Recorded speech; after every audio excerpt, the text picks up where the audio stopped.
Ayan, ganito ako. Wala ako pera. Wala ka pera. Gagala-gala.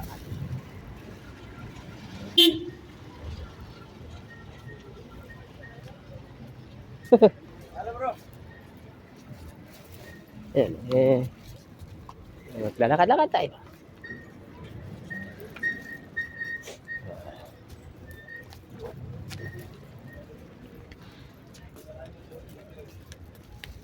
Bili. Sa gabing madilim. Doon tayo sa kabila. Para hindi tayo hirap maglakad. Sakit akong ilong.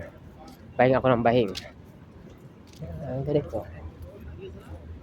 Inip ka kasi sa bahay. Wala kang sweldo. So, inip ka. Lakad-lakad ka. Labas ka sa labas. Kasi pag sa araw ka maglakad-lakad, sa araw ka maglakad, wala kang wala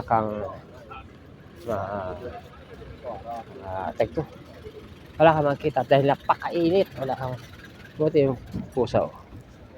Ayun. Si Meow. Buti pa si Meow nagpalamig sa puno. Pero pag sa araw, di mo makitaan ng hayop na makitaan na yung mga hayop sa labas. Hindi mo damo na nasusunog sa sunog. Ayan. Ganito lang ang buhay. Pag sa araw kasi, kagaya kahapon, kanina, 41 degree. So, yung excessive heat niya ay nasa 44. Yung excessive heat na mararamdaman mo sa iyong balat. Sobrang init talaga. Kaya kung mahina ang iyong kalusugan, mahina yung kalusugan mo, talagang bibigay ang iyong katawan. Kasi sa atin din ang init. So, ilipat natin sa kabila. Ayan.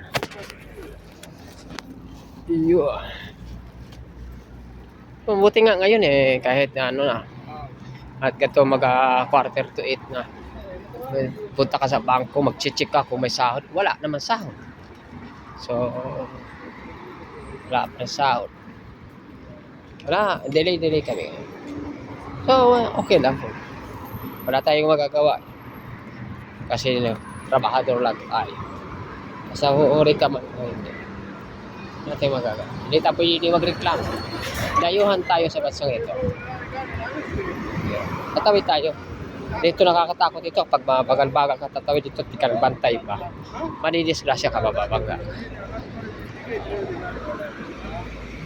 Nakaganda na dito. Ito yung island.